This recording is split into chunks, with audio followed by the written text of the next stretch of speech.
자, 이번에도 이제 얇은 회전 원안에서 후프 응력을 보겠습니다. 요런 이제 원안이 오메가의 각속도로 회전 운동을 합니다. 내겨 평균 반지름이 라지알이고 두께가 t예요. 이렇게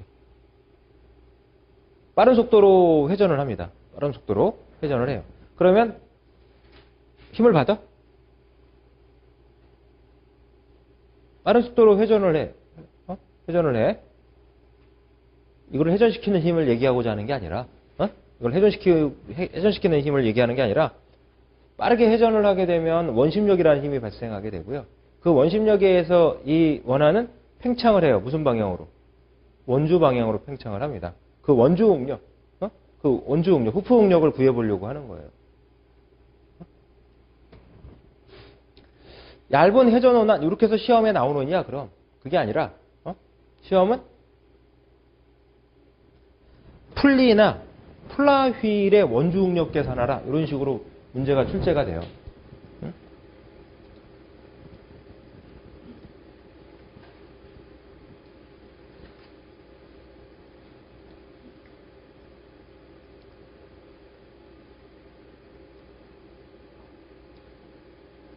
시험은 이렇게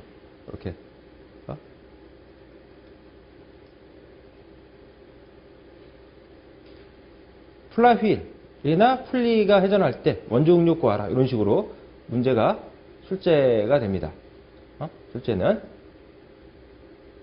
그때 2-56으로 계산하면 되는 거예요. 원주 응력 시그마 t는 g분의 감마 v 제곱. g는 표준 중력과 속도, 감마는 비중량, v는 회전 속도가 돼요. 그럼 회전 속도를 어떻게 구하느냐 지금 보겠습니다. 오메가의 각속도로 회전을 해요. 그러면 회전 속도는 원주 속도예요. 이 평균 원 내부에 뭐 안찌름이 있고 바깥찌름이 있겠죠. 평균 직경을 잡은 거예요. 평균 직경. 평균 직경을 잡아서 이 평균 원주상의 회전 속도, 원주 속도를 구합니다. 반지름 곱하기 각속도죠. 자, 공식 기억해 두셔야 돼요. 원의 회전 속도를 구하라. 반지름 곱하기 각속도입니다. 원의 회전 속도를 구하라. 반지름 곱하기 각속도. 이렇게 결정이 됩니다. 왜 이렇게 구해지느냐? 알고 계신 분도 계시겠지만 나중에 이제 말씀드릴 거예요. 나중에. 원의 중심은 곡률 중심이라고 볼 수 있고 이렇게. 원주상의 한 점에서 그 원의 중심까지 반지름 R은 변하지 않고 일정한 상태에 있는데 이 R을 곡률 반경이라고 얘기를 해서 이런 경우에는 이제 곡률 반경 곱하기 각속도 오메가로 이 원주상의 회전 속도를 구할 수가 있습니다. 이런 표현에 대해서는 나중에 이제 동력학에서 질점의 운동학이라고 하는 파트에서 좀 말씀을 드리고 다시 이 표현식을 말씀드릴 건데 어차피 기억을 해줘야 됩니다. 오메가는 각속도예요. 라디안 퍼 세크죠. 라디안 퍼 세크야. 오메가는 회전수를 구할 수 있어요. RPM. N은 RPM입니다. 회전수. 레볼루션 퍼 미닛. 분당 회전수에서 분당 회전수를 가지고 각속도 오메가를 구할 수 있죠. 1회전에 그러면 2파이 라디안이죠. 2파이 라디안이 됩니다. 이렇게 해서 또 분을 초로 고쳐. 그러면 라디안 퍼 세크로 표현할 수 있어. 오메가를. 거기다 반지름 곱해서요. 반지름 곱해서 표현된 식이 60분의 파이 dn이야. 이렇게 해서 원주 속도를 구하는 표현식을 갖는데요. 다시 말씀드리면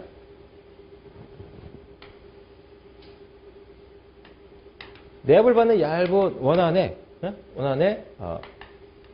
평균 원주를 표현해서 원주의 반지름, 평균 지름이 R, 그리고 내경과 외경의 두께는 T. 이렇게 해서 얘가 N의 회전수로 돌아.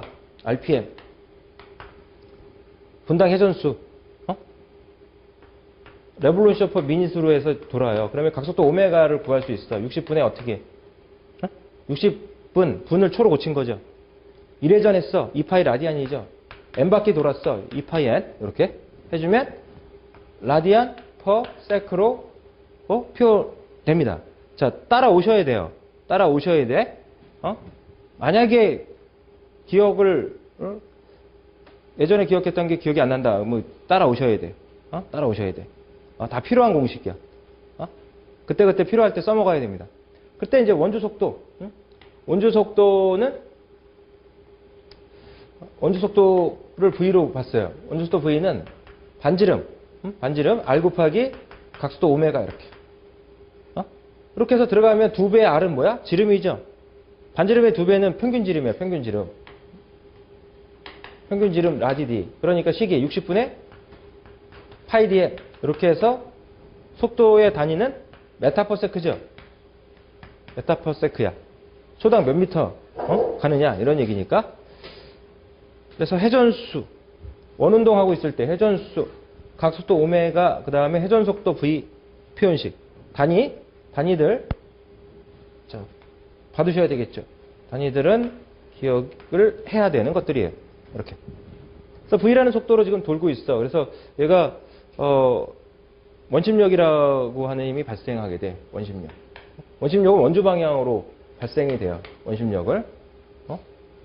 이 원심력은 질량 곱하기 구심가속도를 곱해주면 돼. 구심가속도.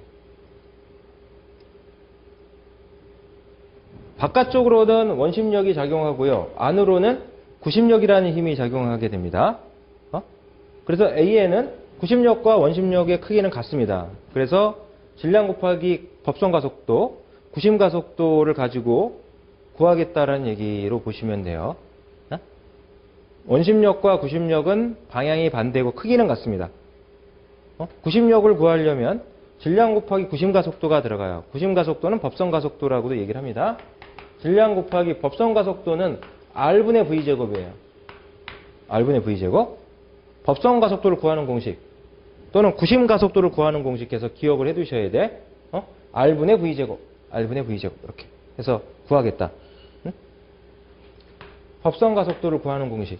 구심가속도를 구하는 공식. 즉 원의 중심을 향해서 작용하는 가속도 성분이에요. 이렇게 해서 질량은 중력가속도분의 중량이죠. 중력가속도분의 중량, 질량은 이렇게. 법선가속도는 반지름 R분의 V제곱 이렇게 해서 계산하면 얘는 힘의 단위, 뉴턴 또는 킬로그램 포스 이렇게 표현이 됩니다. 이 힘에 의해서 원주 방향으로 팽창을 할 거고요. 고속으로 지금 V라는 속도로 회전하고 있을 때 원주 방향으로는 이 힘에 의해서 이제 팽창한 상태에서 회전하게 됩니다. 그때 원주 응력, 후프 응력을 구해요. 후프 응력을 구해요. 그러면은 면적을 어떻게 잡을 거냐 좀 애매하죠? 면적을 어떻게 잡을 거냐 이게. 이 힘을 면적으로 나눠야 될 텐데 면적을 어떻게 할 것이냐. 자, 그래서 이걸 어떻게 처리를 할 거냐 하면 원주 응력, 내압을 받는 얇은 원통에서 했다는 거죠. ET분의 PD. ET분의 PD 이 식에서 했어요. 이렇게. 단 내압을 받는 얇은 원통에서는 P는 내부 압력이죠. 내부 압력이야. 뉴턴/m 제곱이야. 뉴턴/m 제곱이 이렇게 들어간 거야. 그러면 이 식을 이용해서 지금 같은 경우에 원주 응력을 구하자. 그러면 이 원심력을 뭐로 바꾸면 돼? 단위를 뉴턴/m 제곱으로 갖다 집어넣으면 되죠. 뉴턴의 이 표현식을 뉴턴/m 제곱으로 이렇게 바꿔. 바꿔서 대입을 해. 그러면 될 거다. 되겠죠? 단위로는 될 거 아니야. 안 되면 단위로 쫓아가면 돼요. 물리적으로 안 되면 단위로 쫓아가서 이렇게 맞춰보는 방법도 있다는 거야. 돼요? 그러면 원종력 구할 수 있을 거야. 그럼 이 식에서 이 W는 감마 곱하기 최적이죠. 요 원안에 비중량을 줘. 비중량 감마 이렇게 비중량을 줘. 비중량에다가 최적을 곱해주면 돼. 근데 지금 최적 어떻게 구할 거야? 우리가 아는 건 뭐야? 지름하고 두께밖에 없어요. 지름하고 두께밖에 없어. 최적을 어떻게 구할 거냐? 길이는 모르잖아. 길이는 필요 없다는 거죠. 길이는 고려할 필요가 없어요. 그러면 이제 길이를 빼내. 그러면 이제 면적이 들어가겠죠. 면적 어떻게 할 거냐? 이 면적을 알면은 이렇게 이 면적을 표현할 수 있으면은 표현이 가능하다면은 지금 이 식을 쓸 필요가 없지. 이렇게 해서 구한 이거를 이 면적으로 나눠버리면 되니까. 그래서 이 중량을 단위 길이, 단위 폭당,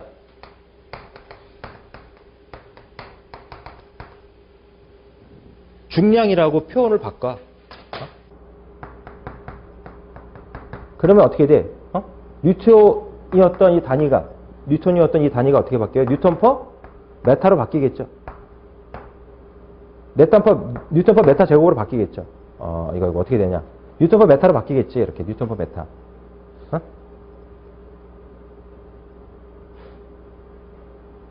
제곱으로 바뀌겠지. 뉴턴 퍼 미터 제곱으로. 단위 길이의 단위 메타, 단위 폭의 단위도 메타 이렇게 봐서 바꾸겠다는 거야. 이렇게. 그래서 단위 길이, 단위 폭당 그런 무게로 이렇게 해서 이제 바꾸자. 이거를. 두께가 얇으니까는 이것도 역시 마찬가지로 내경의 둘레 길이나 외경의 둘레 길이가 거의 차이가 없다는 거죠. 그러니까 이제 자르면 이렇게 이제 해서 두께 t에 파이 d 이런 식으로 이제 해서 면적을 이렇게 이제 생각해 볼 수가 있는데 여기서는 이 면적을 갖고 풀자는 건 아니고요. 얘를 폭으로 보는 거야. 얘를 폭으로 보고 얘를 두께로 보고 단위폭이면 얼마 얘기하는 거야? 1 얘기하는 거죠. 단위 길이 하면 얼마 얘기하는 거야? 1 얘기하는 거죠. 길이는 이제 길이 L은 우리가 무시하고 폭도 무시하고 이 두께만 고려하자. 그래서 이 W라고 하는 무게를 이 원안의 무게를 단위 길이, 단위 폭당 무게, 중량 중량은 곧 무게라는 표현과 같으니까요. 이렇게 보자. 단위 길이, 단위 폭당 무게로 이렇게 보자. 그러니까 감마에다 뭐만 곱해주면 돼. 이렇게 보니까 W 자리에다가 비중량 감마에다 두께 T만 고려를 해버리면 여기서 말씀드린 이 원심력이 단위 길이, 단위 폭당 원심력이라고 표현이 되겠죠. 그래서 뉴턴을 뭐로 만든 거야? 얘를 F-라고 놓겠습니다. F-라고 해서 중력과 속도 G분의 W 대신에 감마 곱하기 T가 들어가. 반지름 R 곱하기 V제곱 이렇게. 그럼 얘의 단위는 뉴턴 퍼 미터 제곱 이렇게 되겠죠. 단위 길이, 단위 폭당 원심력, 단위 길이, 단위 폭당 중량. 이 표현을 단위 길이, 단위 폭당 원심력 이렇게 해서 바꿔가지고 어디다 집어넣겠다. 여기다 집어넣겠다. 여기다. 그러면 원중력 표현식이 나온다. 그래서 시그마 T는 DT분의 P 대신에 이걸 갖다 집어넣어야죠. 중력과 속도 G분의 감마 곱하기 두께 T에 R분의 V제곱 이렇게 곱하기 D 있죠. D는 2배 R이죠. 2배 R 이렇게 들어가죠. 그래서 2배 R을 지워 이렇게. E 지워. T 지워. 그러면 뭐가 나와? 중력과 속도 G분의 감마 V제곱 이렇게 나오죠. 이식 보자는 거야. 이식은 자 나중에 이제 여러분들이 2차 실기 준비하면 필기 합격하시고 실기 준비하면 플라이휠 설계하는 거를 해야지 돼요. 플라이휠 설계 문제가 가끔 한 문제씩 나와. 4, 5점짜리 정도의 문제가 한 문제씩 나옵니다. 그때 플라이휠의 응력과 원중력 구하라 그러면 이식 써야 되는 거야. G분의 감마 V제곱. G분의 감마 V제곱. G분의 감마 V제곱. 기억을 해주시고 이때 V는 얼마야? V는 속도 V는 60분의 파이 dn 또는 반지름 R 곱하기 오메가. 오메가는 60분의 2파이에 이렇게 차차 구해 나가면 되죠. 법선 가속도 구하는 공식이 어떻게 된다고? R분의 V제곱. 야, 여러분들 유체역학 문제 풀고 동력학 문제 풀고 할 때 다 필요한 표현들이야. 이 표현들이. 물론 이제 또 재료학에도 지금 필요했고 앞으로도 필요할 수 있고 문제 풀 때도 다 필요할 수 있는 거기 때문에 구심 가속도, 법선 가속도, AN R분의 V제곱. 원심력, 구심력 구하는 공식, 질량 곱하기 법선 가속도. 이거는 F는 MA로 그냥 생각하시고 풀면 되는 거야. 이렇게 해서 식들을 알아두셔야 됩니다. 이렇게. 여기까지가 이제 2장 내용이죠. 그래서 2장 내용이 좀 많은 편인데 우리 교재에서는 2장 내용이 좀 많아요.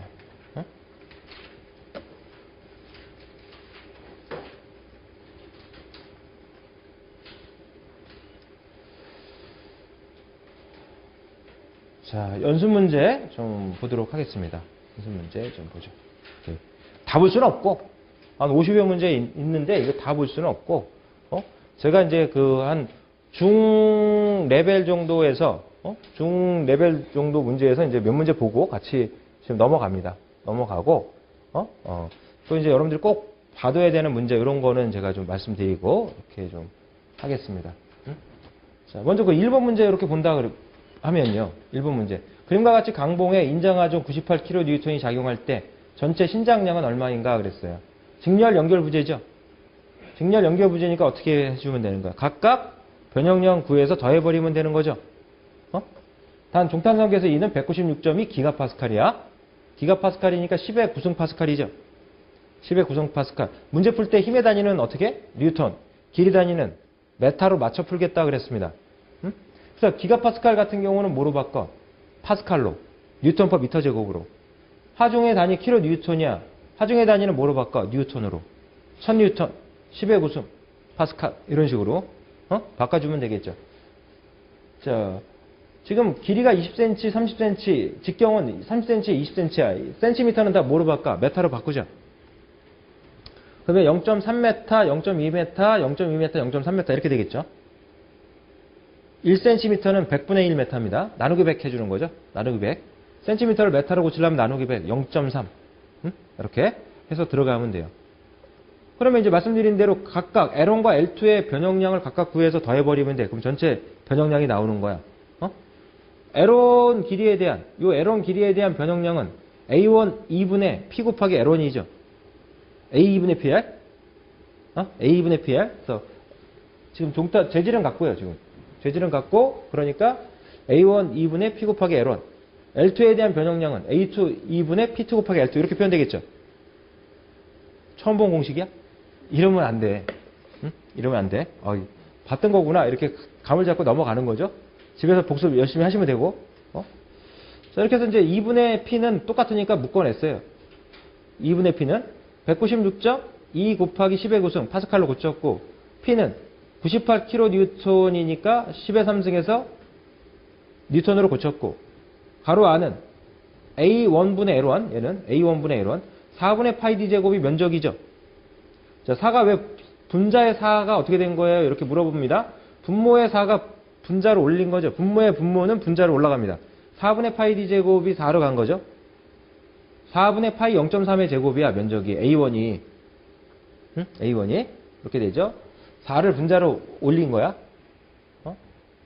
플러스 A2. L1은 20cm니까 0.2m. 플러스 A2. 4분의 파이의 0.2의 제곱. 4 분자로 올린 거고.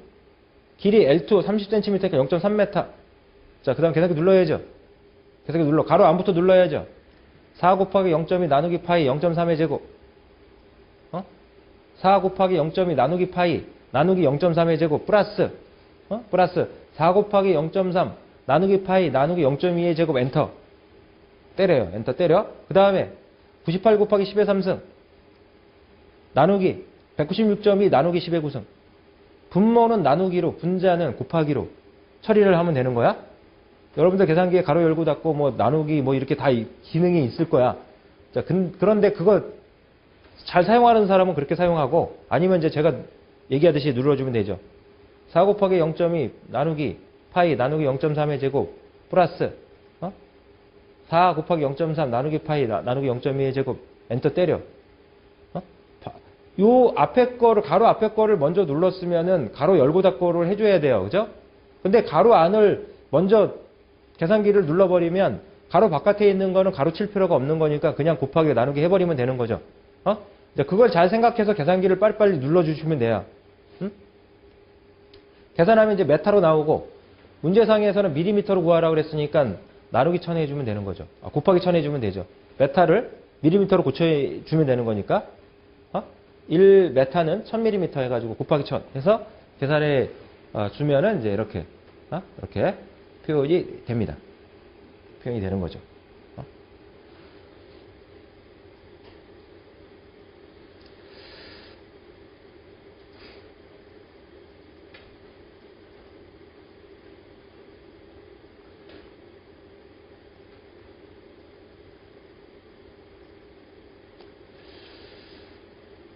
자, 3번 문제를 보면요. 3번 문제 보겠습니다.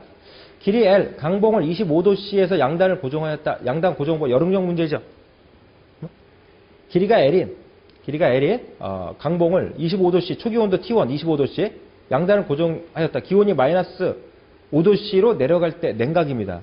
냉각이니까 양쪽에서 끌어당기는 힘이 생기죠. 인장하중이 발생하니까 인장응력이 생겨요. 자, 1, 2, 3, 4 보기 중에서 압축응력은 답이 안 되겠죠. 인장응력. 찍어도 1번과 4번에서 찍어야지. 인장응력이 발생합니다. 인장응력이. 냉각이면 인장응력입니다. 가열이면 압축응력이고. 열응력의 종료 및 그 크기로 다음 중 맞는 것을 골라라. 변형계수 알파. 선팽창계수 얘기하는 거야. 알파는. 선팽창계수 알파는 1.2 곱하기 10의 마이너스 5승 퍼 도씨. 온도의 역수단입니다. 종변형계수 선팽창계수는 온도의 역수단이에요. 세로탄성계수 2는 196.2 기가파스칼이다. 이렇게 주어졌어. 그 열응력 시그마는 2입실론 후크의 법칙 쓰죠. 입실론은 알파 델타 t. 선팽창계수가 주어지면 그 선팽창계수에다 온도 변화량을 곱해버리면 종변형률로 표현된다 그랬습니다. 그래서 입실론 196.2 기가파스칼 196.2 곱하기 10의 9승 파스칼로 고쳤죠.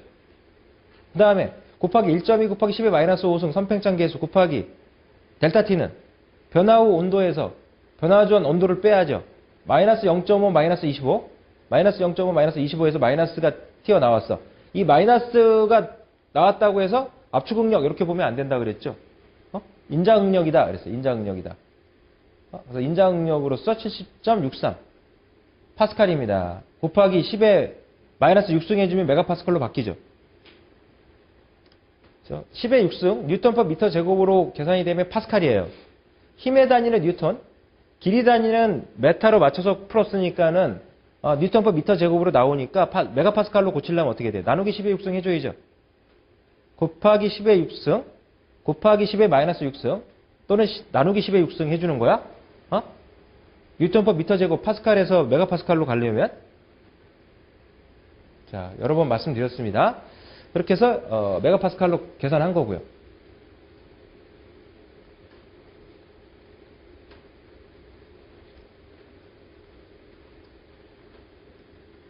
그 다음 5번 보겠습니다. 조철제 플라이 휠 1500rpm으로 회전할 때 플라이 휠의 원주응력은 어떻게 되느냐? 그래서 플라이 휠 하니까 뭐야? 얇은 회전 원안이죠. 플라이 휠 하니까 얇은 회전 원안이야. 그러니까 원주응력 시그마 t는 이 지분의 감마 v 제곱. 여기서 감마가 로우로 줬죠. 감마는 비중량인데 여기서는 비중량을 로우로 보라 그랬으니까 로우 v 제곱 이렇게 바꾼 거야. 우리는 감마로 놨는데 문제상에서는 로우로 놨어. 그러니까 지분의 로우 v 제곱 이렇게 들어간 거지. 그래서 v는 60분의 파이 dn 집어넣어요. 그래서 중력가 속도 9.8 밀도가 아니라 비중량 7250 뉴턴 퍼 미터 3승 곱하기 60분의 파이 곱하기 직경 d가 100cm니까 1m죠. 100cm니까 1m, 메타로 고쳐. 곱하기 회전수 1500rpm. 전체 제곱 해서 계산하면 파스칼. 메가파스칼로 고치니까 나누기 10의 6승 또는 곱하기 10의 마이너스 6승 해주면 돼요.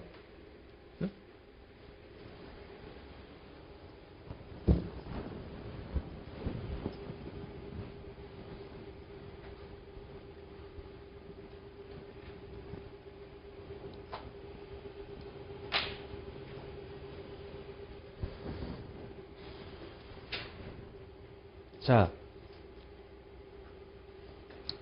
지금 여러분들 계산기를 보면요. 계산기를 보면 액정판이 있고 좌측 상단에 보면은 세컨드 펑션 키가 있어요. 그죠? 그리고 이제 여러 가지 단축 키가 있잖아. 단축 키들이. 밑에도 있고 이렇게. 보통 하단에 보면 EXP라고 하는 단축 키가 있을 거야. EXP라고 하는 단축 키가 10의 승수를 나타냅니다. 10의 승수를 나타내기 때문에 예를 들어서 10의 3승을 계산기를 누르겠다. 그러면 EXP 단축키 누르고 3 누르면 돼요. 그러면 10의 3승과 똑같이 됩니다. 이거는 10 누르고 거듭제곱 표시 누르고 3 눌러야 되겠죠. 계산기를 이런 식으로. 눌러야 되는데 그래서 요거를 그냥 EXP 누르고 3 누르면 돼. 바닥 그 단축키에 있을 거야. 단축키에 보통 보면 요게 이제 10의 승수를 그 계산할 수 있는 그런 의미를 갖고 있다. 그래서 여러분들이 10의 6승으로 파스칼로 계산하고 이렇게 파스칼로 계산하고 메가파스칼로 고치겠다 하면 10의 6승 없애야 될 거 아니야. 10의 6승으로 나누라는 얘기잖아요. 그죠? 요 10의 6승으로 나누는 거는 그 10의 마이너스 6승을 곱하는 거잖아. 그죠? 곱하기 EXP 마이너스 6 이렇게 누르면 돼. 그러면은 10의 마이너스 6승 이렇게 계산이 된다는 거죠. 참고하시고 이제 좀 사용하겠다라고 하는 분들은 사용하셔도 되고요. 그렇게. 네? 아니면 이제 일일이 뭐 10의 6승 그냥 계산해 주면 되지요. 계산기 눌러주면 됩니다. 이렇게. 그리고 여러분들 이제 문제 풀다 보면 이렇게 그 문제상에 별표가 있어서 이렇게 뭐 싱크 이렇게 표현된 게 있거든요. 요거는 제 카페에 들어오면은 그 질문한 사람들 답변을 해서 모아놓은 게 있어요. 메뉴에 뭐 싱크탱크 이렇게 해가지고 메뉴에 보면 있거든요. 그거는 이제 여러분들이 풀다가 혹시라도 좀 안 풀린다 이러면은 카페에 보면은 질문한 사람들 거 답변을 제가 쭉 해서 해놓은 것들 모아놓은 거를 얘기하는 거예요. 얘는. 그래서 이제 참고할 분들은 참고하시고요. 이런 거 이제 출판사에서 좀 뭐 나름 아이디어라고 이제 한 거야. 이거는 뭐 그거는 이제 참고하시고요. 이렇게. 예.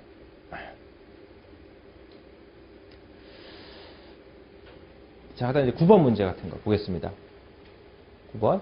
내경이 20cm, 두께 5mm 얇은 원통의 내압이 0.98 메가파스칼이 작용할 때 축방향 응력 시그마 Z, 원둘레 응력 시그마 T 몇 메가파스칼이냐? 얇은 원통. 그러니까 내압을 받는 얇은 원통이죠. 그러니까 원주 응력 어떻게 돼? 2T분의 PD, 축 응력 4T분의 PD 집어넣으면 되죠. 2T분의 PD 2 곱하기 두께 T 5mm니까 메타로 고쳐. 나누기 쳐내야죠. 0.005 분의 내압 0.98 메가파스칼 그대로 들어가. 내경 20cm 메타로 고쳐. 0.2메타. 그래서 계산기 누르면 바로 얘는 메가파스칼로 바로 나오겠죠. 여기 요걸 했군요. 이렇게 0.98 곱하기 10의 6승 했어요. 그러니까 내압을 메가파스칼로 줬으니까 파스칼로 고치려고 한 거고요. 10의 6승. 그러니까 10의 6승 빠지면 그대로 그냥 메가파스칼이 되겠죠.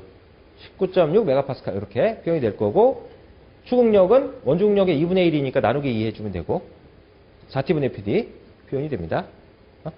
그래서 이제 내용 정리하면서 공식 쫙 외워주시면 웬만한 문제들은 다 풀려요. 웬만한 문제들은. 그래서 이제 그렇게 해서 안 풀리는 문제를 딱 선별을 해놔. 문제 풀면서 틀렸거나 뭐 그런 문제 중에서 선별을 해놓고 나중에 문제 풀 때 그것만 풀면 되는 거야. 또 다 풀 필요 없죠. 내용 정리해서 공식 암기했어. 그러면 이런 문제 왜 풀어? 뭐 8, 9원도 역시 마찬가지야. 근데 나와 안 나와? 문제 나와. 이게. 나오는 이런 거는 여러분들이 틀리면 안 되죠. 그래야 이제 학교 점수를 이렇게 만들어갈 수 있는 거예요. 뭐 난이도 높은 문제 풀어서 뭐 고득점으로 합격하라 이게 아니니까. 그래서 이제 개념 잡고 기본 공식 암기하고 그러면 기본 문제는 다 풀린다. 그 정도의 문제가 한 중하 문제 정도 된단 말이에요.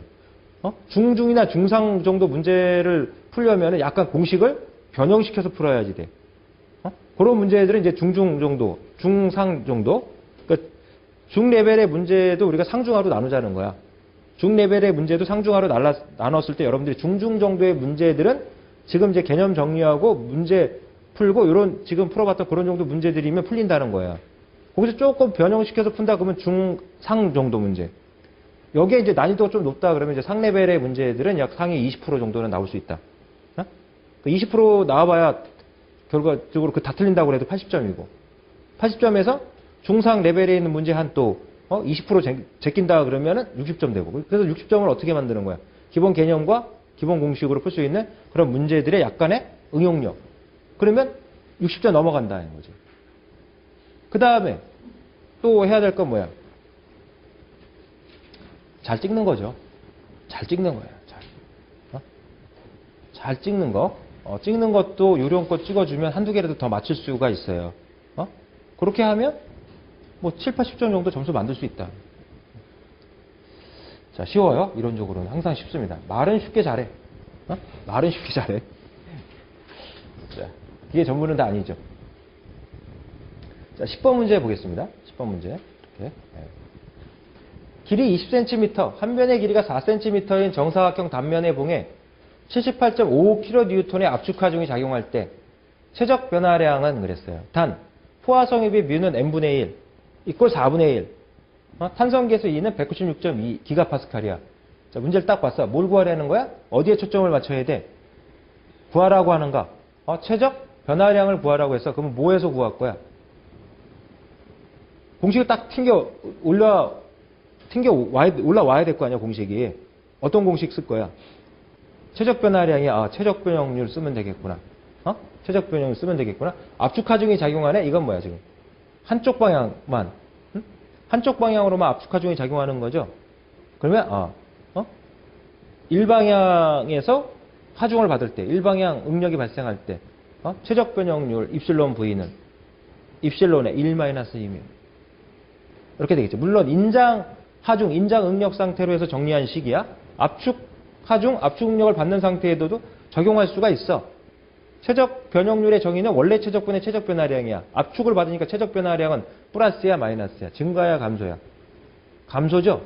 감소야. 그거만 다르지 입실론의 1-2면 쓸 수가 있어. 그럼 입실론은 후쿠의 법칙 쓰니까 2분의 시그마죠. 시그마 있고 2입실론이니까 입실론은 2분의 시그마 아니야. 시그마는 A분의 P죠. 그래서 이 입실론 자리에 A2분의 P를 대입한 거 아니야. 그러면 양쪽에서 면적 없어질 수 있겠죠. 이 최적에서 면적 곱하기 길이가 최적 아니야. 면적 없어요.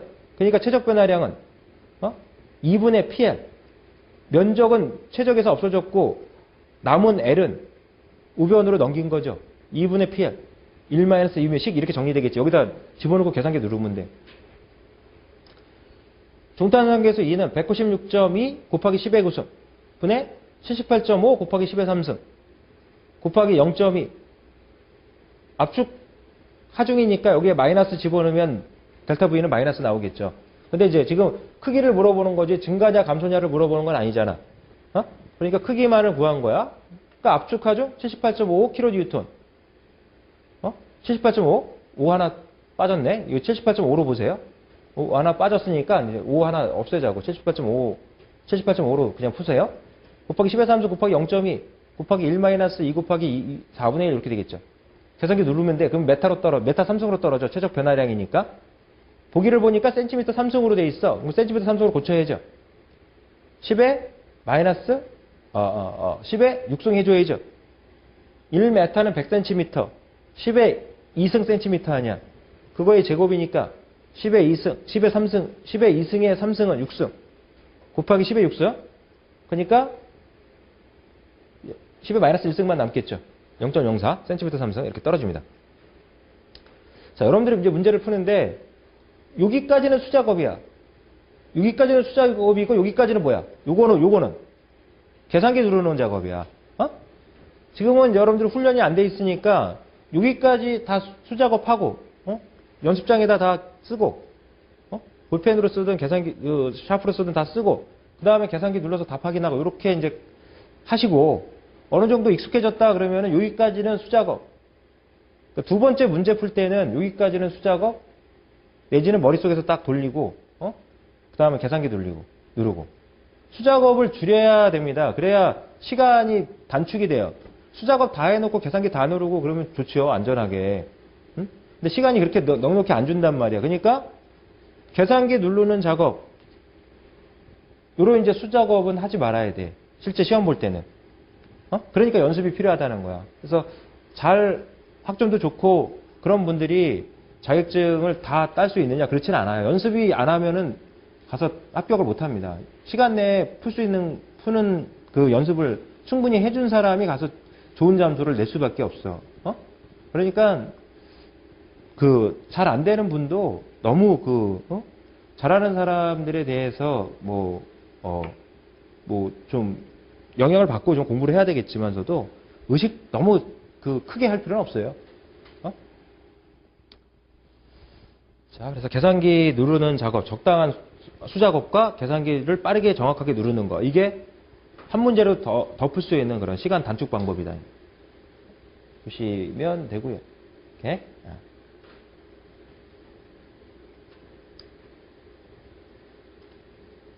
15번을 보겠습니다. 15번. 단면적이 10cm 제곱인 둥근 봉이 45kN의 압축 하중을 받을 때 단면적의 변화량은 얼마인가 그랬어요. 단면적의 변화량은 얼마인가. 뮤는 0.25. 뮤는 0.25. 종탄성 계수 2는 200GPa. 이렇게. 그러면 단면적 변화량 구하라 그랬으니까 뭘 이용해야 되겠어? 면적 변형률. 면적 변형률 입실론 A는 A분의 델타 A. 그랬을 때 지금 압축하중이야. 축하중이죠. 축하중이 가해지고 있어. 그러면 2배의 뮤의 입실론씩 쓸 수 있죠. 2뮤 입실론 쓸 수 있다는 거야. 여기서 입실론은 2분의 시그마, 후크의 법칙 써서 시그마는 A분의 P 이렇게 놓고 양쪽에서 면적 없어지죠. 양쪽에서 면적 없어지니까 면적 변화량 델타 A는 2배의 미의 2분의 P 이렇게 정리되겠죠. 그래서 2 곱하기 뮤 0.25 주어졌고 곱하기 2는 200GPa니까 200 곱하기 10의 구승 파스칼로 고치고 뉴턴/m 제곱으로 고치고 그리고 압축하중은 킬로뉴턴을 뉴턴으로 고치고 45 곱하기 10의 3승 이렇게 해서 계산하면 면적이니까 길이의 제곱으로 나오겠죠. 메타 제곱 이렇게 나올 거 아니야. 이렇게 보기를 보니까 센티미터 제곱이네. 그러니까 센티미터 제곱으로 고쳐야죠. 곱하기 만 해줘야죠. 10의 4승 곱하기 10의 4승에서 미터 제곱을 센티미터 제곱으로 고치고 증가야 감소야 면적은 압축하중이니까 증가죠. 압축하중이면 면적 증가, 길이 감소, 최적 감소 이렇게 되고 압축하중이면 면적 증가, 인장하중이면 면적 감소 이렇게 돼야지. 증가 쪽에서 답을 선택을 해줘야 됩니다. 이렇게 보셔야 되겠고요.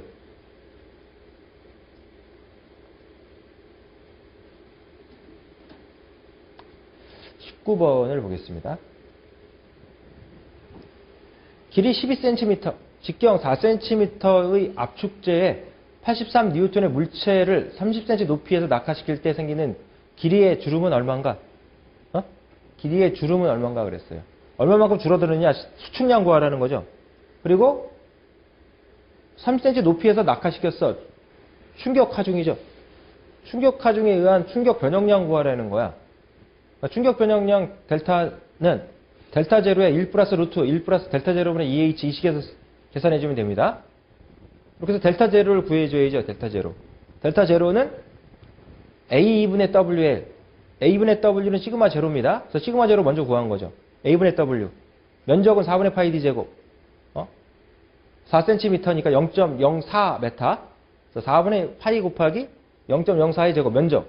W 83. 뉴턴. 추의 무게 83 뉴턴. 이렇게 해서 계산을 해주면 일단 파스칼로 나오고요. 파스칼로 나오고 여기에 킬로파스칼로 돼 있으니까 나누기 1000 해줘야 될 거야. 그래서 이제 킬로파스칼로 표현을 해놓은 것 같아. 일단 이렇게. 그 다음에 델타 제로는 시그마 제로의 2분의 1로 해서 계산해주면 되죠. A 2분의 WL이니까 시그마 제로 계산했으니까 시그마 제로 이용하는 거야. 66.05 곱하기 10의 3승 킬로파스칼이니까 파스칼로 고친 거죠. 66.05 곱하기 10의 3승은 파스칼로 고친 거고 곱하기 200씩 기가파스칼 10의 9승 파스칼로 고쳤고요. 길이 L 12cm니까 0.12m 계산하니까 메타로 떨어지겠죠. 그래서 이제 이 식에다 갖다 집어넣는 거야. 델타 제로에 H는 30cm니까 0.3m죠. 0.3m 집어넣어요. 이렇게. 그래서 계산기 눌러주면 나올 거다. 이렇게. 지금처럼 델타 이퀄 델타 제로에 1 플러스 루트 1 플러스 델타 제로분의 2H 이 식으로 푸는데 델타 제로를 구해서 풀어야 되니까 이 계산된 값을 이 식에다가 갖다가 집어넣어야 돼요. 델타 제로 자리에다 집어넣어야 되겠죠. 그럼 이거 어떻게 할 거야? 계산해서 쓸 거야? 써놓고 다시 쳐넣어? 그래야 되겠죠, 그죠? 다른 방법이 없으면 그렇게 해야 될 거 아니야, 그죠? 근데 여러분들이 그 사용하는 계산기에 보면은 임시 저장 장소가 있어요. 말씀드렸듯이 이렇게 계산기에 보면은 단축키가 있잖아. 단축키 바닥에 보면 바닥키 중에 대문자로 A, B, C, D, E, F 또는 X, Y 이렇게 해서 기본적으로 6가지의 그 바닥키에 알파벳이 있을 거야. 대문자 알파벳이 있을 거야. 좋은 계산기들은 이거보다 더 많아. 그런데 이제 보통 이제 권하는 계산기, 고학년 계산기에 보게 되면 이렇게 6가지의 저장기는 임시 저장 탱크가 있어요. 그리고 바닥키에 보면 STO 단축키가 있고 RCL 단축키나 바닥키가 있을 거야. 스토레이지 단축키가 있어요. 스토레이지 단축키. 그 다음에 이제 불러오는 거지. RCL. 리콜이 뭐 의미가 됐든 뭐 이런 의미인 것 같은데 다시 불러오게 하는 게 있어요. 그래서 계산을 했잖아. 그래서 액정판에 뜬 이 값들을 저장을 시킬 수가 있어요. 이렇게. STO 단축키 누르고 여기 중에서 하나를 선택해서 단축키를 눌러줘. 그러면 글리 들어가. 들어가. 그러니까 시그마 제로를 계산했어 지금. 그래서 66.05 곱하기 10의 3승 이렇게 나왔겠죠. 시그마 제로가 66.05 곱하기 10의 3승 나왔겠지. 그 값이 여기에 떠 있을 때, 액정판에 떠 있을 때 스토레이지 단축키를 누르고 요 중에 하나를 눌러줘. 그럼 그 글이 아래 들어간단 말이야. 그 다음에 걔를 불러오려면 어떻게 해? RCL 바닥키나 단축키 누르고 다시 A를 눌러줘. 그러면 다시 액정판에 딱 나와요. 이게 나와. 자, 그러니까 여기 계산기 누를 때 시그마 제로 자리에 RCL A를 눌러. 그러면은 66.05 곱하기 10의 3승의 숫자가 딱 나와. 그 다음에 곱하기 0.12 나누기 210 나누기 10의 9승 해주면 엔터 치면 이렇게 나오겠죠. 그래서 얘를 델타 제로를 계산한 얘를 다시 스토레이지 단축키를 눌러. 그 다음에 B를 눌러. 그러면 B에 들어가죠. B에 들어가 있어. 업데이트를 하지 않는 이상은 거기에 저장돼 있어요. 다시 리셋 시키고 뭐 이러지 않은 이상은 저장돼 있을 거야. 그래서 델타 이걸 계산을 해. 이걸 계산을 할 때 델타 제로 이 자리에 얘를 자, 처음 들으니까 복잡하게 생각될 수 있는데 연습을 하면은 써서 쳐넣는 것보다 이게 나을 거야. RCL 누르고 B를 눌러. RCL 누르고 B를 누르면 나오죠? 곱하기 가로 열고.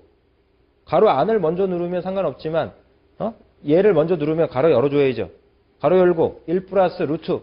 그 다음에 가로 열고 1 플러스 2 곱하기 0.3 나누기 RCL B를 눌러. 그러면 튀어나와. RCL B를 눌러. 그러면 얘가 튀어나와. 얘가. 그 다음에 가로 닫고 엔터 치면 되죠. 그러면 0.00015 메타 이렇게 계산이 됩니다. 그래서 센티미터니까 곱하기 100 해서 센티미터 답을 해주면 되죠.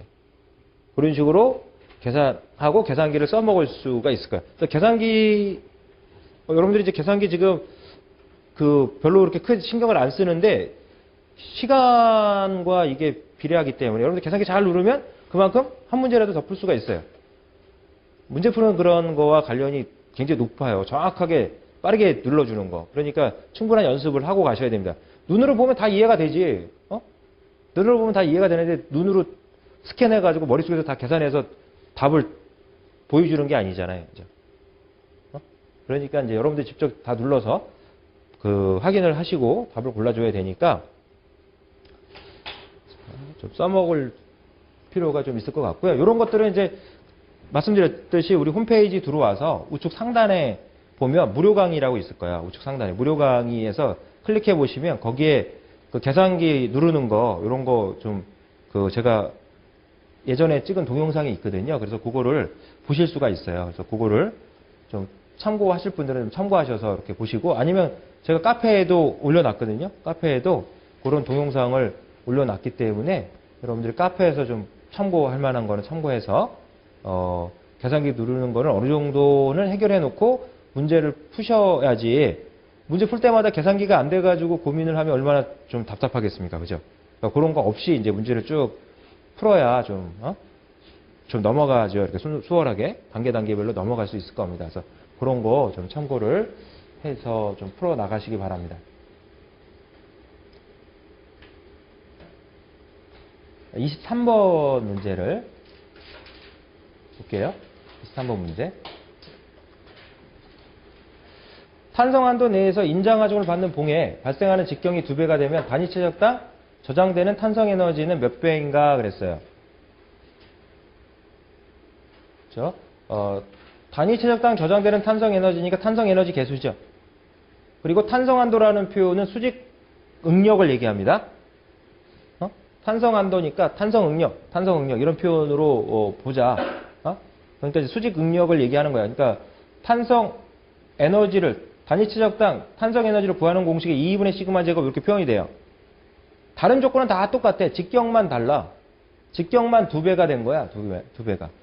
그래서 U안은 직경이 D일 때 U안은 면적의 제곱 이렇게 나오니까 4분의 파이 D 제곱의 제곱 이렇게 표현될 거고, 직경이 2배가 되니까 2D의 제곱의 제곱 이렇게 되겠죠. 나눠버려 이렇게. U안을 U2로 나눠버려. 그럼 다른 거 다 지워지고 D의 2D의 4승 2D의 4승에 D의 4승 나오겠죠. 그럼 이제 2의 제곱의 제곱이니까 16이 될 거고요. 그죠? 그래서 16분의 1이 남겠죠. 16분의 1. U안을 U2로 나눠버리면 16분의 1만 남아요. 그러니까 U2는 U1의 16분의 1배다 이런 얘기지. 직경만 다른 조건은 다 이런 문제가 나오면 다른 조건은 다 똑같고 직경만 다른 거로 놓고 비교해서 풀어주면 돼요. 탄성 에너지 개수를 구하는 공식 2분의 시그마 제곱.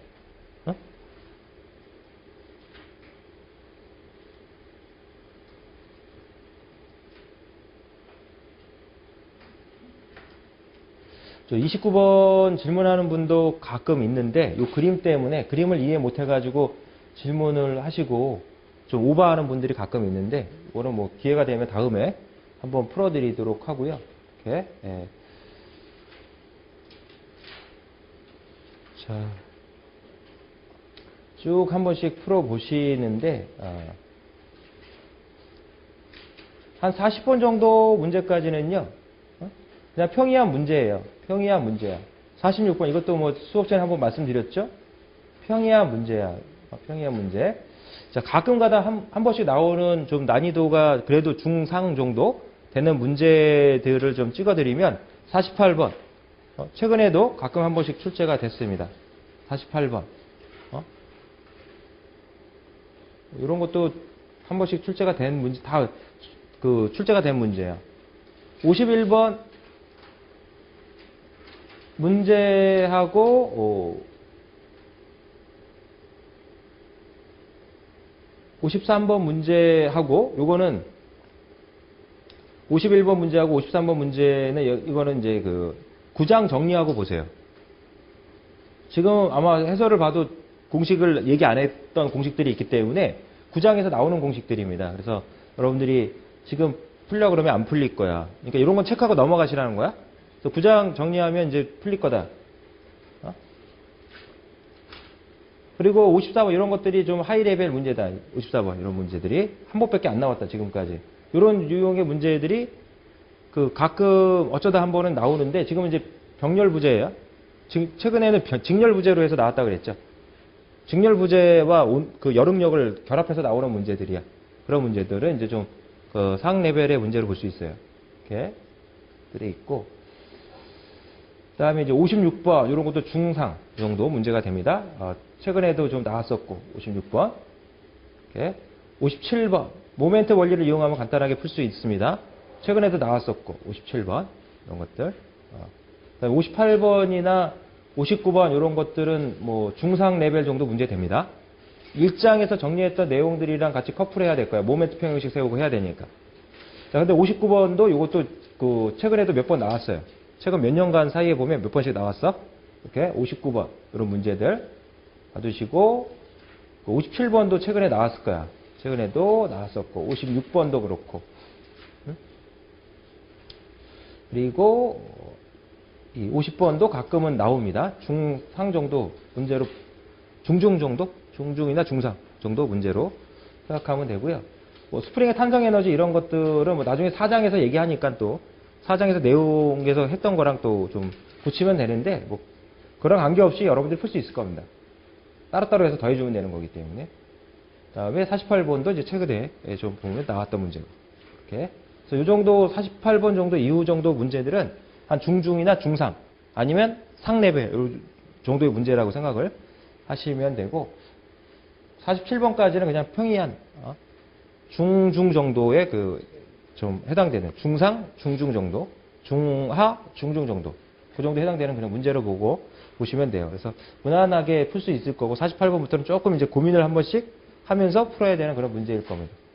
그래서 해설 참고하시고 그다음에 뭐 이렇게 카페에다가 올려놓은 것들 참고할 만한 거 있으면 참고하시고 아니면 이제 저한테 와서 개별적으로 질문을 좀 하셔야 돼. 제가 이걸 다 풀어드릴 수는 없으니까 시간상 그렇죠. 시간상 그렇습니다.